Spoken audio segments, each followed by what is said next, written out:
Oke. Selamat malam, Wan. Selamat ketemu lagi. Selamat malam, Pak.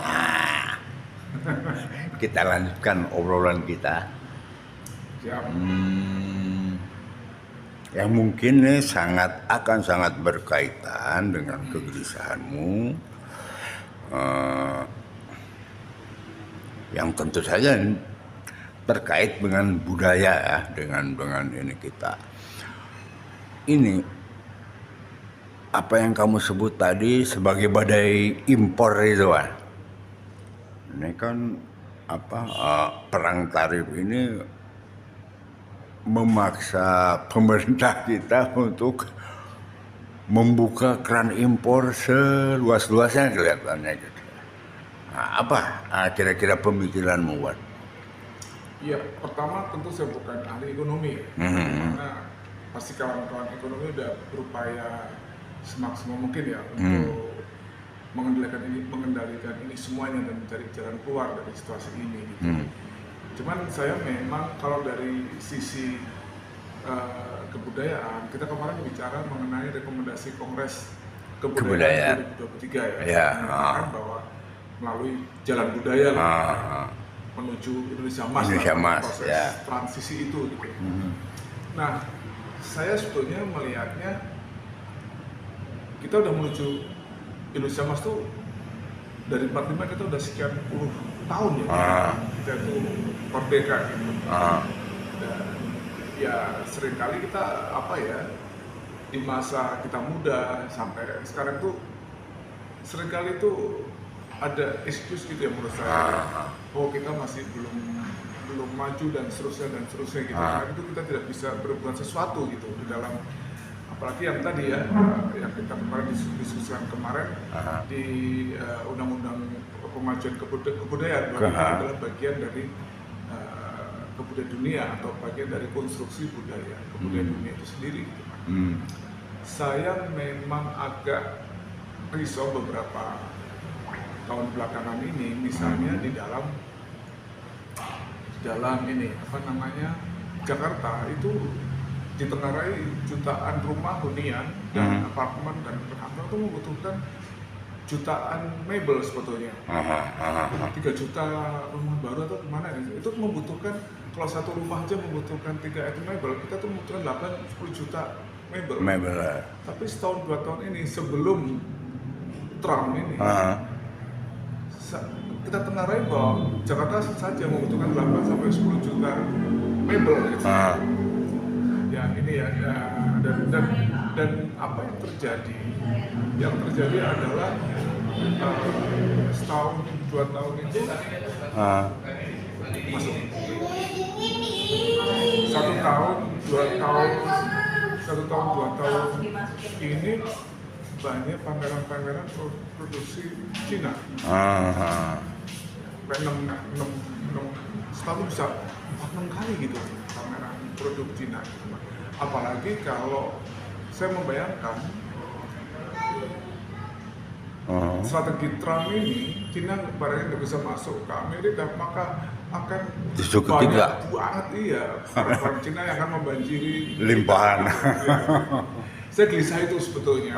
Atas kemarin kita mendengar statement dari Pak Presiden ketika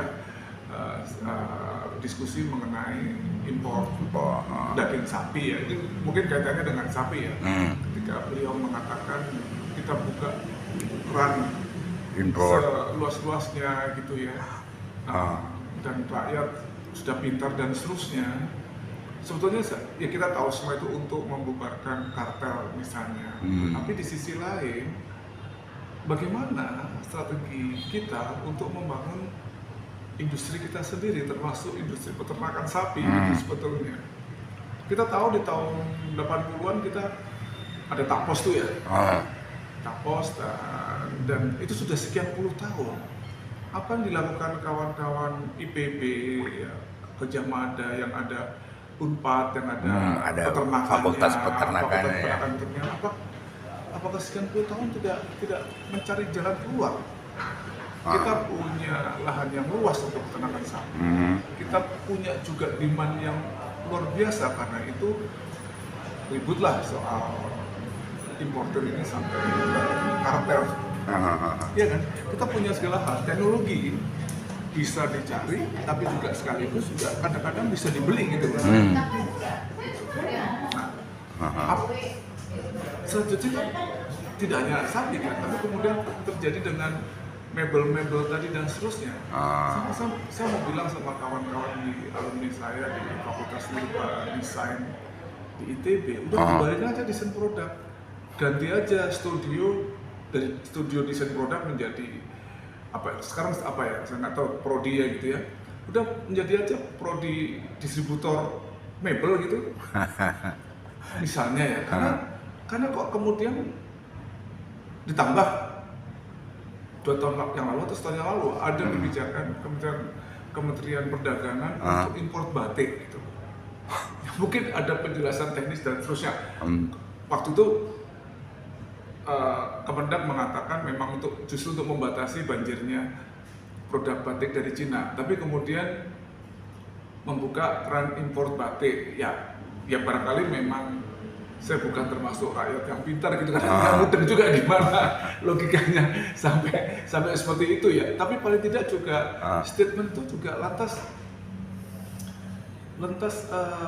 melemahkan bagaimana semangat kita untuk mengawal kehidupan kita, mengawal peradaban kita. Peradaban kan bagian dari tanggung jawab kita untuk mengawal terus menerus untuk membangun kehidupan yang menjadi lebih baik gitu.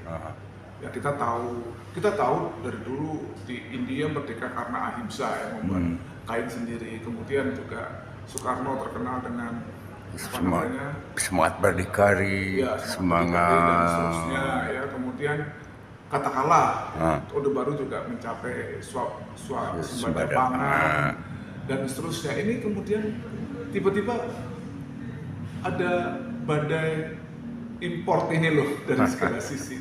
Ya saya tahu juga lah bahwa sebetulnya import itu juga kemudian didagangkan, kemudian ada pajak dan seterusnya gitu ya.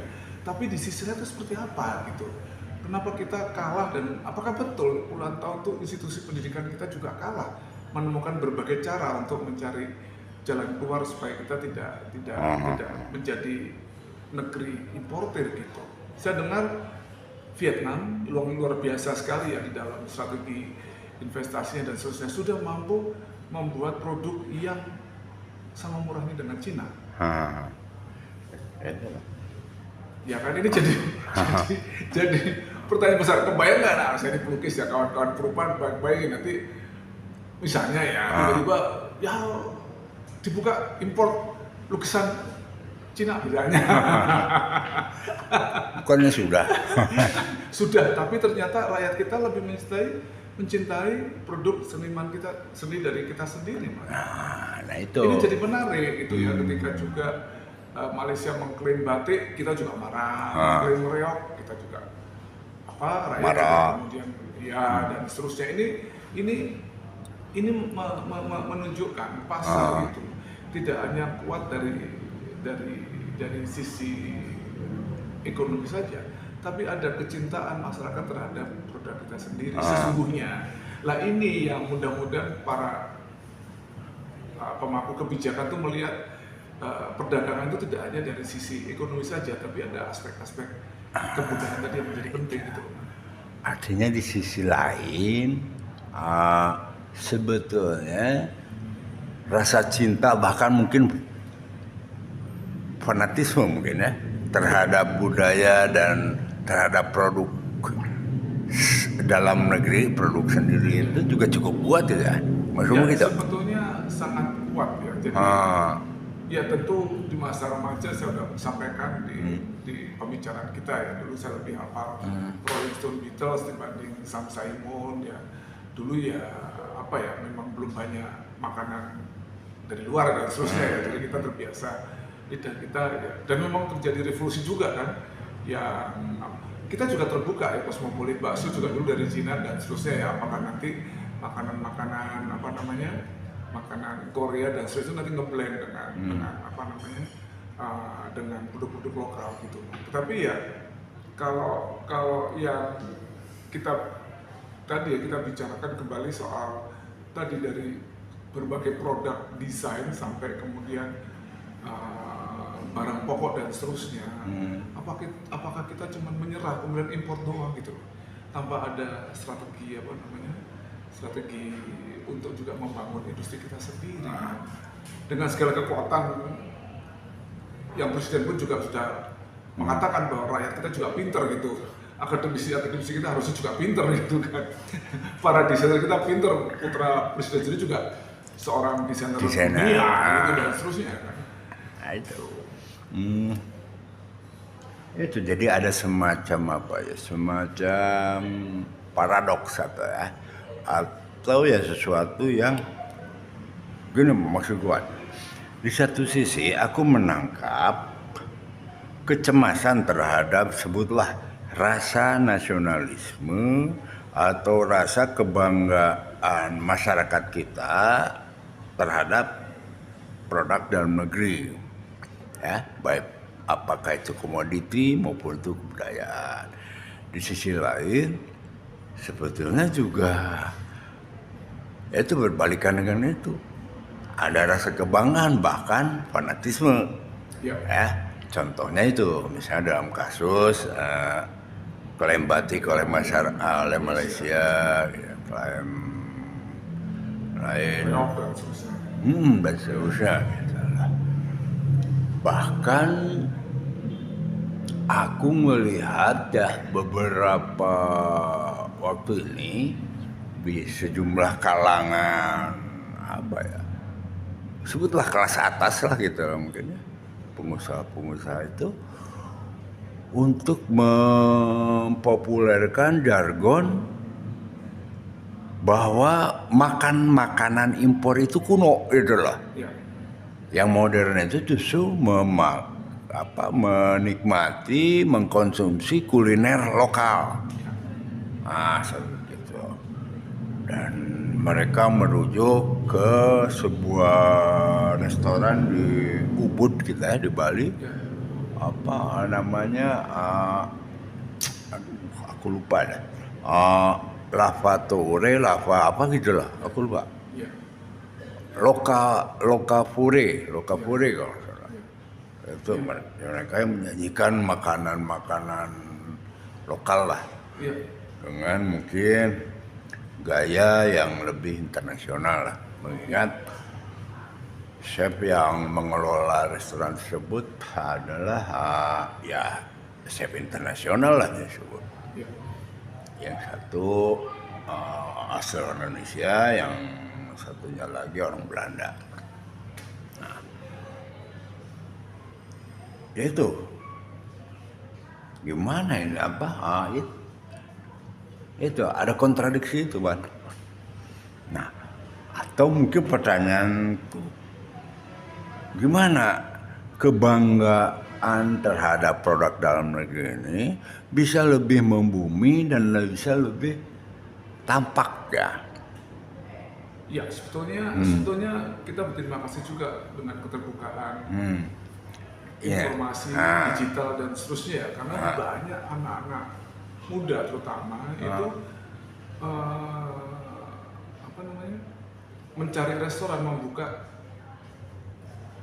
Google dulu mencari informasi mengenai agak sekarang kalau melihat banyak restoran dan seterusnya yang masuk kampung, masuk desa dan tetap ramai. Itu kan sementara kita sebut saja sebagai restoran berbasis narasi misalnya. Nah, itu jadi peluang juga untuk kemudian menumbuhkan bahwa kita bisa membuat sesuatu gitu sebetulnya. Ini yang jadi menarik gitu.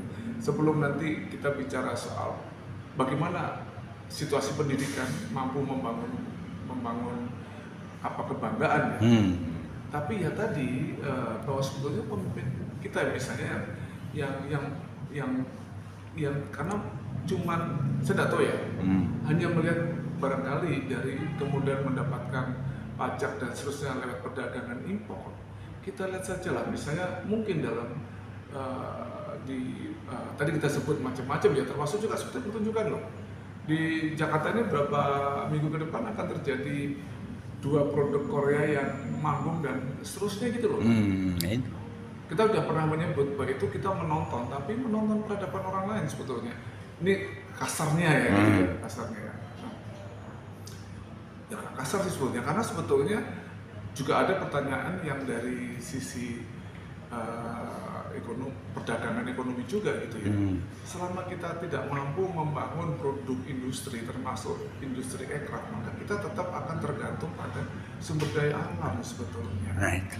Ya kan, maka kita harus mendorong itu untuk kemudian menjadi substitusi atau komplement yang mungkin bakal habis. Belum lagi kita kan harus punya komitmen untuk menjaga lingkungan ya. Sedikit banyak pasti sumber daya alam pasti akan sedikit merusak. Nah, ini sisi lain dari soal, tidak hanya melulu soal kebanggaan, tapi juga soal tanggung jawab kita terhadap lingkungan, kebudayaan gitu ya, dan ya macam-macam hama sebetulnya dari bahkan mungkin saya kepikiran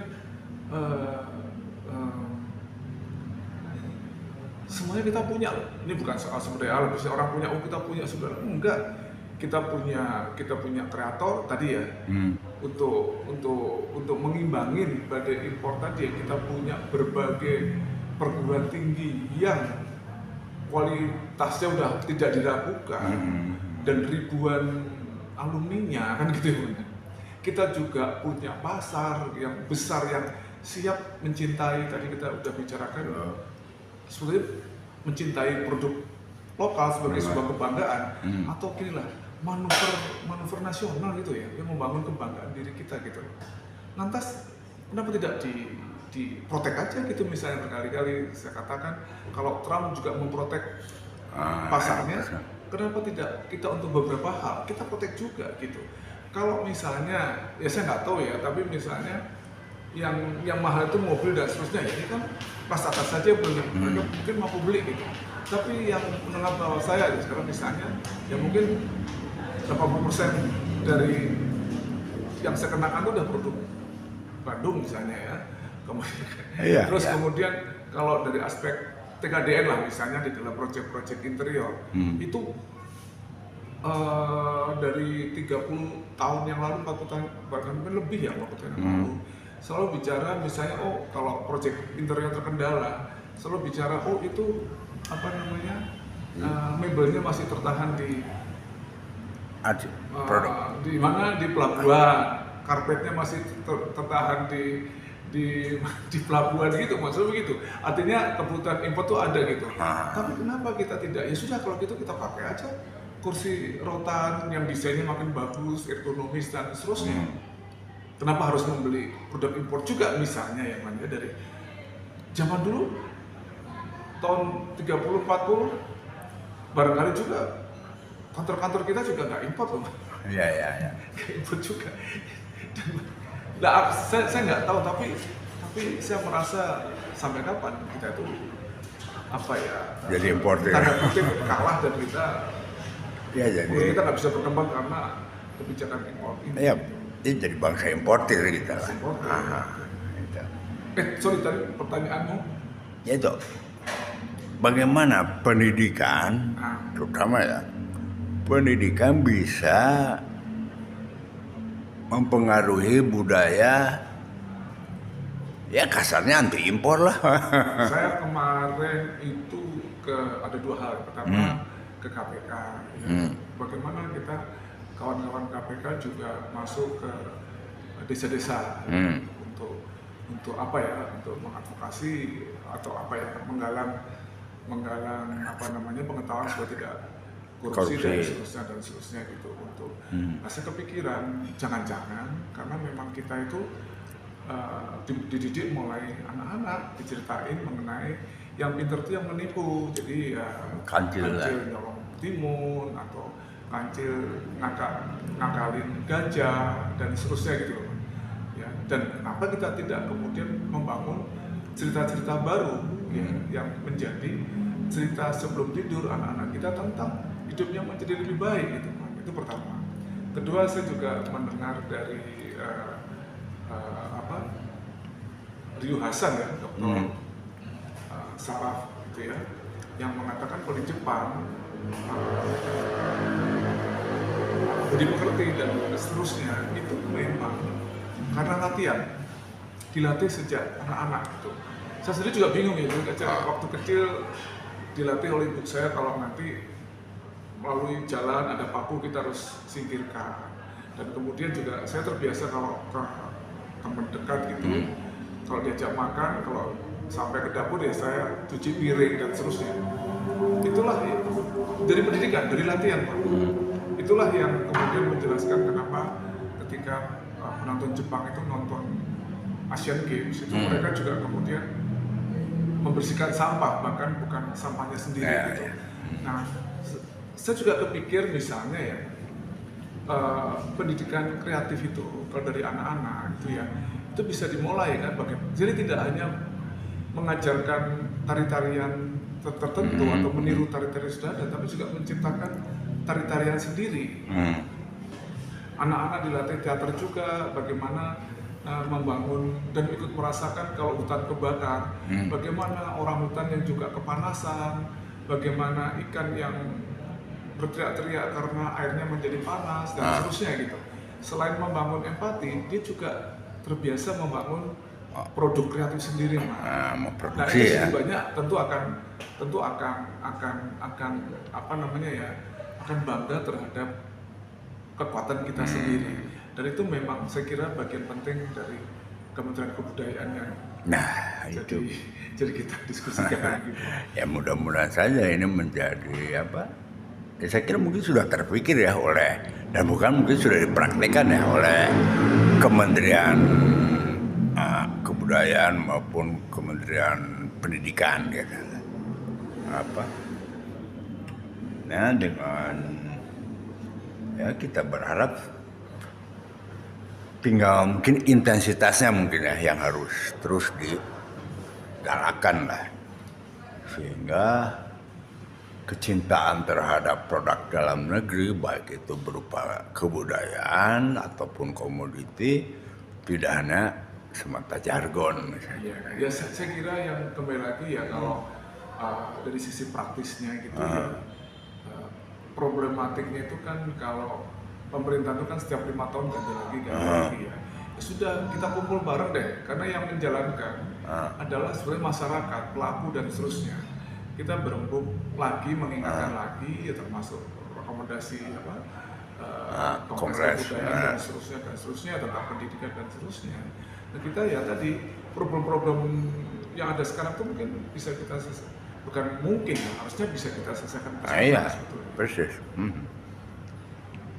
Oke, ini udah 23 menit lah.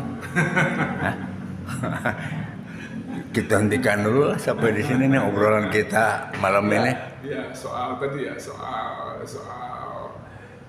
apalagi situasinya kan memang akan ada kemungkinan krisis dan seterusnya. Tetapi mungkin kita punya peluang kalau kita melihat situasi justru di dalam diri kita sendiri barangkali. Tapi saya bukan ahli ekonomi, barangkali mungkin kawan-kawan udah berpikir ke sana. Ya saya kira itulah mungkin para ekonom pun sudah memperkirakan itu kita, dan pasti melihat nggak perlu potensi yang ada. Saya bayangin ini agak sedikit naif gitu ya, membangun ekosistem pertanian kedelai gitu masa puluhan tahun nggak bisa terpikir jalan keluarnya sih, sehingga kita masih import kedelai saat ini gitu ya. Tidak bisa melakukan rekayasa. Yang saya bingung itu kan semuanya import itu kan ada cost dalam pengiriman gitu. Betul. Ini kenapa kok selalu gagal, kecuali yang high teknologi yang kita nggak kuasai gitu ya. Oh kita harus berdikari di dalam penguasaan teknologi ruang angkasa, ya nggak mungkin. Nah kita sementara masih tergantung dari itu ya. Tapi kalau kedelai gitu ya. Masa iya ya? Ya tapi ya itulah tanya. Ya mudah-mudahan lah ya pihak-pihak yang berwenang dia bisa tersadarkan dan ya kasarnya lebih keras lah untuk menciptakan swasembada. Ya, ya dengarkan juga masyarakat yang pinter-pinter loh. Saya kira mereka mendengarkan juga gitu, tidak ya kan, para pelaku dan seterusnya kan. Gitu. Kita nggak ngerti apa sebetulnya, kan gini misalnya soal kedelai ya. Karena dianggap negara kita itu secara iklim maupun secara kondisi tata tanah, secara agronomi kali ya, itu tidak mungkin kata kalaupun iya produksinya tidak akan sebagus di Brasil atau Amerika gitu. Artinya ada soal iklim, ada soal alam yang memang tidak bisa dikompromikan. Dan ada satu faktor teknologi. Kita bisa harusnya juga menemukan hal itu, solusi dari aspek teknologi. Iya, ya itu saya juga pertanyaan itu, apa benar gitu loh, apa tidak bisa diakali, direkayasa lah, sebagaimana kita bisa bercocok tanam yang biasanya dari tanah dengan air gitu kan. Itu ya malah karena ya kita harus percaya sama mereka gitu, yang ahlinya gitu. Oke. Tapi intinya nih kita waktunya udah habis. Sorry. Oke, terima kasih banyak. Thank you, makasih Oke, nanti kita lanjutkan di minggu depan.